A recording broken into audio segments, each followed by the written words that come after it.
Kasi nga syempre, yung duo ninyo, Millennial and Gen Z. Oo. So yun ang pag-uusapan natin today. Sana ate, hindi ka masyado maano dahil puro Gen Z yung nandito. Wala, dahil wala. Alam ko na kayang-kaya mo kaming lahat. Sorry hindi na sa akin galing yan. Wow! Okay. Ay! Okay. Lalo na galing pa sa championship. Talagang Okay. ano to ngayon, nandun eh. Ay, nakakalima ba kayo Mataas sa yan isang sa atin ngayon. oras? Charot. Di ba, kumakain kayo, sabay-sabay. Yes. yung ganyan. Workout, sabay-sabay yun, isang oras lang yun. Diba? Pero eto na nga, sa mga hindi nakakaalam sa kung ano yung mga years that fall under Millennial and Gen Z. Pag Millennials daw, born from 1981 to 1996. And then Gen Z, 1997 to 2012. Ayun. Okay. So tayo, Gen Z. Ayan. Yes. And ito, kayo habang while working together, naka-apekto ba yun ever? Yung ganong generation gap? Oo, siguro. Oh, No, yeah. ako Grabe Yes, naman yes, to sa sagot. kanya sa'yo. Ay. Gen Z ka nga mag-iisip talaga. Hindi, kasi Millennial ka nga talaga. Hindi. Oo. Oo, sabi niyo. Hindi, kasi ito kasi. Kasi ayoko siya ma-hurt. Wait lang, Wow. doon pa lang kita nyo na yung difference. At least, Sa diba, perspective. totoo. Totoo, oo. diba? honest Dapat lang. sabi ko lang, Sige, explain mo. Baka ang dami mong ano. Hindi, wala ka wait naman. lang. Wala ka sinabi. Mainit ka kagad eh. Okay, sige. Oo. Wala pa nga, hindi kasi si Ate Sugar parang, yung parang ugali ni ate parang pang matanda na talaga. Hindi naman yung sobrang tanda.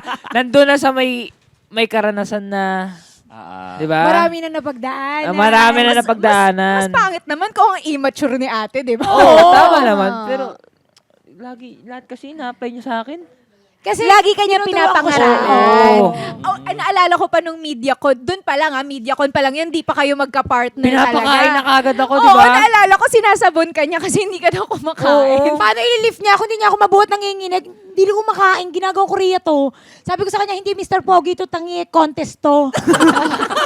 O, di ba halata na? Oo, Anak, kumain contest to. ka. Kumain ka, magtubig ka. Unti mo tubig sa Korea pala kasi. Ganun yung training sa kanila. Hindi kumakain. Itlog-itlog lang. Diet. ganun, Diet chicken talaga. breast lang. Pati tubig, alalay sila. Sabi ko, may lifting kami. First time din niya nag-lift. Kasi masanay sila, papogi lang, di ba? Yung mga sayo-sayo lang ganyan. Dito may buhat-buhat. Medyo chubby-chubby pa ako nung umpisa. Medyo may laman-laman ako. Ang bigat Parang eh. lahat- Ang bigat eh. Grabe naman talaga. Ay, joke lang. Ganyan din yung mga sinasabi sa amin nung season 1. Laging bigat mo. Diet, Yun Oo. talaga, diet din yan. Aray! Oo, di ba? Sakit! Totoo. Tapos siya, hirap na hirap siya din, nanginginig siya. Di ba? Tsaka Ngayon yung- pa more. Pero gusto ko yung, sa halip na yung ikaw yung maano na parang, hala, kailangan ko mag-diet. Hindi, kumain ka. Kumain ka. Ikaw mag-adjust. hindi lang ako mag-a-adjust, Day. Ikaw mag-adjust ka kasi Magpalakas 17 ka. ka. Ako, 20. Wow! Wow! Wait lang, plus plus Oh, 10? wait lang. Pero, mas malakas ako sa'yo, Jiro, aminin mo. Kailan noon? Wow! Yaman! Pero may malakas na siya kasi kumakain na lumaki na yung katawan. Wow! Oo Nakaka-boy na si naman. Giro. Nakakapagsando na. Ay! Dati kasi pagka makikita mo, kala mo yung nagbibenta lang dyan, nag-ano dyan na, gusto niyo po ng taxi. Taxi po ba? Wait lang. Sinasabon ka na. Anong tawag doon? Ate Sugar, Okay, pero eto siguro, di ba nakikita naman natin sa social media na sabi ang madalas daw talaga magbanggaan is yun nga mga millennials and Gen Z dahil sa mga misconceptions ng dalawang generation na yun about sa isa't isa. So starting with Gen Z, lagi natatawag na masyadong sensitive. or Mahinang parang nilalang. Mahinang nilalang, yun exactly. Mga snowflake So, ka ba, Oo. Gen Z? masasabi Oo, Nyo about- ikaw, malina. ate, sige, go. Kagaya ito na lang hindi ko na kayo kasi matatamaan din naman kayo. Yung parang onting kibot, parang dinidip nyo na agad yung mga bagay-bagay. Yung parang kailangan yung huminga, kumalma. Alam nyo yun, mag-meditate kayo na parang, okay, lilipas din to. Kayo kasi parang, nabasag yung baso. Oo, nabasag. Tatapon ko na ba siya? Yung ganyan. Tsaka nakikita ko ngayon na relay kayo sa lahat ng bagay na uso. Kaya hindi nyo na medyo na-i-enjoy yung realidad talaga na totoong laro. Parang lahat nasa social media na lang umaasa.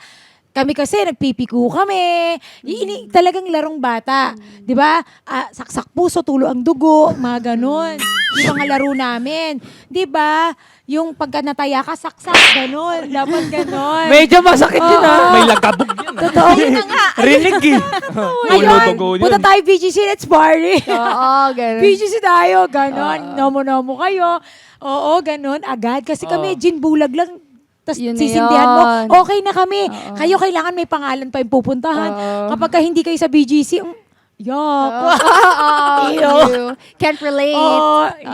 Dun lang tayo. Ano masasabi niyo doon, Dahil guys? sinabi, di ba? Ako may Grabe si Ate may Sugar. I have my opinion about it din. Parang feel ko naman hindi lahat ng Gen Zs ganon. Because I also feel like there are other factors which affect sa pag-iisip ng isang tao. Whether it be Gen Z. Kasi ako Gen Z.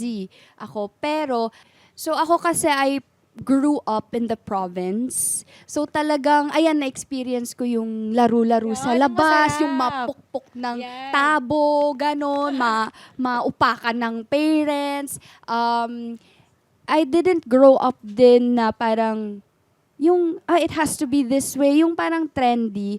Ngayon nga, minsan, pag may nakikita akong mga kapwang ka-Gen Z na masyadong, ganyan, sensitive, masyadong sorry for the term, maarte minsan, parang naano din ako, na taken aback din ako a bit. So may halo rin akong qualities ng pagka-millennial, yung practical, medyo disciplined, medyo responsible din sa mga bagay-bagay. So, ayun, feel ko hindi lahat ng Gen Zs ganon. Feel ko lang.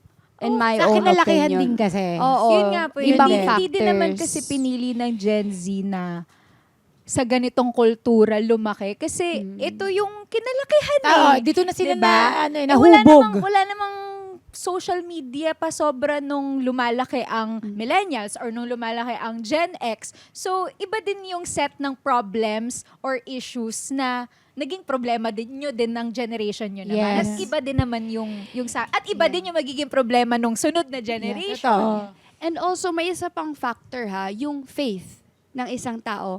Yung faith yung nagde-determine how a person solves a problem or foresees a problem. Yung ganon. So, nakadepende din siya. So, let's say, for example, spiritual tong isang tao, isang Gen Z na to, iba rin mindset niya. Iba niya tinitake yung mga bagay-bagay. Meron ring hindi ganon ka spiritual. So, iba din yung take niya doon. So, it really depends din. Pero, ayun. That's my... Oo, tsaka mabilis kayo mapagod. Ha? Ay, Hindi G. ka pagod? Saan? Ayan. Wala. Sungit? Laugh trip kayo. Wala. Ako naman siguro, Kaya mo ba? yung, like when you said kanina about the trends and everything, like parang ganun din. Like talagang yun lang din yung trend ngayon. At that time, you had your own trends din naman during when you were growing up. It's just that it's a little bit faster now.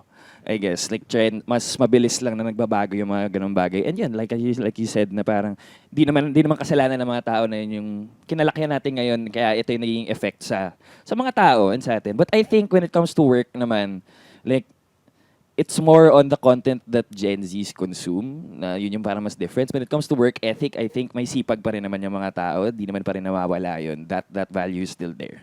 Yun ang importante. Yeah. Nakita mo sa Na, akin dati. oo. Yun ang importante. O, di ba? Yung Tama, masipag ba si Jiro? Okay lang. Hindi, Wait masipag. lang. Sobrang Bakit? masipag. Sobra. Sobrang masipag. Masipag Sobrang pa sa sipag masipag. yan. Oo.